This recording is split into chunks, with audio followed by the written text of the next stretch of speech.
PM Netanyahu के घर drone हमला, किसने रची मारने की साजिश, हुआ अब बड़ा खुलासा। और दे भी रहा होगा। अच्छा, बेंजामिन नेतन्याहू ने यह बोला है कि हम तुम्हें नहीं छोड़ेंगे, हम तुम्हें नस्ते नाबूद कर देंगे। हम हाइफा के सिजेरिया इलाके में हुआ था ड्रोन अटैक, अब बड़े हमले की फिराक में इजराइल। हिजबुल्लाह ने लेबनान से इजराइल पर ड्रोन से हमला किया है। जानकारी के अनुसार इस हमले में हिजबुल्लाह ने इजराइल के प्रधानमंत्री नेतन्याहू के घर को निशाना बनाने की कोशिश की। इजराइल सरकार ने इस हमले की जानकारी देते हुए ये कहा कि शनिवार को प्रधानमंत्री के घर की ओर एक ड्रोन लॉन्च किया गया। ये इन्फॉर्मेशन लीक कैसे हुई कि नेतन्याहू उस वक्त कहां थे? They have supplied this technology somehow to the Hezbollah. High technology weapon systems were discovered in the hands of Hezbollah. ये ऊपर से कोई अगर बॉम्ब गिराए तो फिर भी हमारे वेपन्स और एमुनेशन सेफ रहे। ये कौन से वेपन और एमुनेशन है हूथियों के पास यार? ये कौन से हथियार हैं और कौन हथियार फंड कर रहा है, कौन दे रहा है? We have suffered this and you have also suffered this. That is why most of the Indians, 99%, they support Israel. जो आपका सोर्स है टेररिज्म का, go to the source and solve the problem from the source. जिसमें कोई हताहत नहीं हुई है। इजराइल सरकार ने कहा कि शनिवार सुबह इजराइल में सायरन बजने लगे, जिसमें लेबनान से आने वाली गोलीबारी की चेतावनी दी गई। इजराइल के प्रधानमंत्री बेंजामिन नेतन्याहू के केसरिया स्थित घर की ओर एक ड्रोन लॉन्च किया गया। पीएम नेतन्याहू को मारने की साजिश, इजराइल के विदेश मंत्री ने कर दिया खुलासा। इजरायली पीएम बोले, हिजबुल्लाह ने कर दी बड़ी गलती। विदेश मंत्री कैट्स ने ट्वीट में लिखा कि संयुक्त राष्ट्र में ईरानी दूतावास ने इजराइल के पीएम बेंजामिन नेतन्याहू पर हत्या की कोशिश के लिए हिजबुल्लाह को जिम्मेदार बताया है। ईरान का दावा है कि इसके पीछे हिजबुल्लाह का हाथ था। जिस संगठन को ईरान पैसे, ट्रेनिंग, हथियार वगैरह सब कुछ दे रहा है, वो अचानक से एक स्वतंत्र संगठन हो जाता है। हिजबुल्लाह ने खाई है बदले की कसम। इजराइल सेना ने हाल ही में हिजबुल्लाह से जुड़े कई लोगों को निशाना बनाया था। 27 सितंबर को बेरूत के दक्षिणी उपनगर में एक हमले में हिजबुल्लाह चीफ हसन नसरल्लाह को मार गिराया था, जिसके बाद हिजबुल्लाह ने इजराइल से बदला लेने की कसम खा रखी है। इस साल 3 सितंबर से इजरायली सेना हिजबुल्लाह के साथ बढ़ते तनाव के बीच लेबनान पर ताबड़तोड़ हवाई हमला कर रही है। हालातों ने और गंभीर मोड़ तब लिया जब इजराइल ने 1 अक्टूबर को दक्षिण लेबनान में प्रवेश कर जमीनी कार्रवाई शुरू की। सरकारी आंकड़ों के अनुसार 8 अक्टूबर 2023 को हिजबुल्लाह और इजरायली संघर्ष की शुरुआत के बाद से लेबनान पर हुए हवाई हमलों में 2350 लोगों की जान जा चुकी। तो दोस्तों, स्वागत है आपका है आज की खबर में। तो दोस्तों, ऐसे वीडियो देखने के लिए हमारे चैनल को सब्सक्राइब करो और लाइक करो। दोस्तों, कल यानी सैटरडे यानी कि 19 अक्टूबर को कासायरा एक टाउन है which is very near Haifa. Haifa वही जगह है दोस्तों जहां पे अडानी का पोर्ट है ना, उससे कोई 15-20 किलोमीटर दूर कासायरा करके एक जगह है। वहां पे नेतन्याहू का घर, वहां पे और उसकी वाइफ थी। लेकिन उनके जब घर में ड्रोन का अटैक हुआ, they were not in the house. कहने की बात यह है कि अटैक तो हो गया, ये आप मीडिया में सुन चुके हैं अभी तक। मैं आपको एक खबर क्यों दे रहा हूं, अब मैं आपको बताता हूं इसके रिपरकशंस क्या होंगे। आज का वीडियो रिपरकशंस पे है। घर पे अटैक हुआ, वो लोग गए थे वहां पे, उस घर में रह भी रहे थे, लेकिन उस वक्त जब उस ड्रोन ने हिट करा है, then they were not in the house.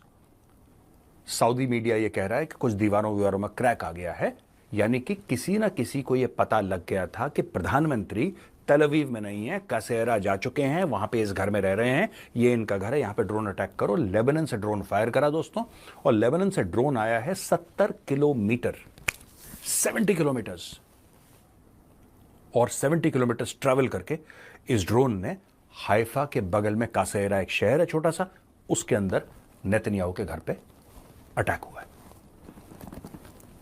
2-3 बातें हैं। सबसे पहले तो मुझे एक बात यह समझ में नहीं आ रही कि यह इंफॉर्मेशन लीक कैसे हुई कि नेतन्याहू उस वक्त कहां पे है।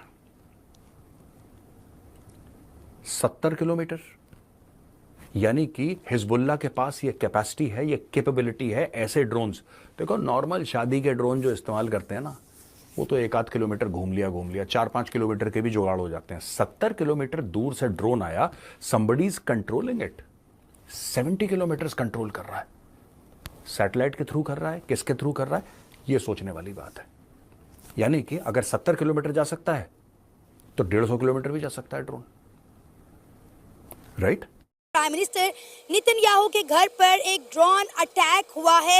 ये ऐसी खबर है जिसने सोशल मीडिया पे तहलका मचा दिया है।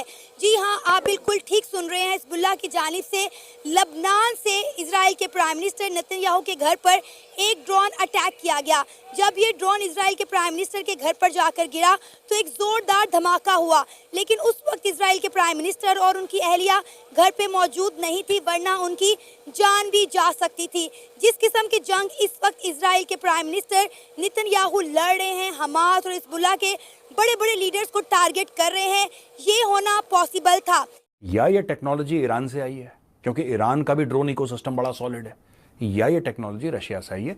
मैं आपको इसलिए रशिया कह रहा हूं क्योंकि कल ही की खबर है कि बेंजामिन नेतन्याहू ने भी बोला था और आईडीएफ ने भी बोला था कि बहुत बड़ा एक, जिसको कहते हैं एक पूरे वेपन्स एंड एमुनिशन का डंप पाया गया, cutting edge, not AK-47 type की या ड्रैगन ऑफ स्नाइपर राइफल या RPG, no, cutting edge high technology weapon systems were discovered in the hands of Hezbollah. अच्छा, उसके एक दिन पहले की ये भी हमने आपको खबर दी थी कि B-2 बॉम्बर से इन्होंने साउथ ऑफ यमन में जो हुथी स्ट्रांग होल्ड्स हैं वहां पे बमबारी करी अमेरिकन ने। अमेरिकन को यह खबर पता लगी कि साहब यहां पे इनके वेपन्स और एमुनिशन के डंप है। ऐसा क्या हो गया? क्योंकि ऐसी बात तो नहीं है कि हुथीज के पास पहले हथियार नहीं थे और अचानक कल परसों हथियार आ गए। हुथियों के पास तो बहुत दशकों से इनके पास वेपन्स एंड एमुनिशन है।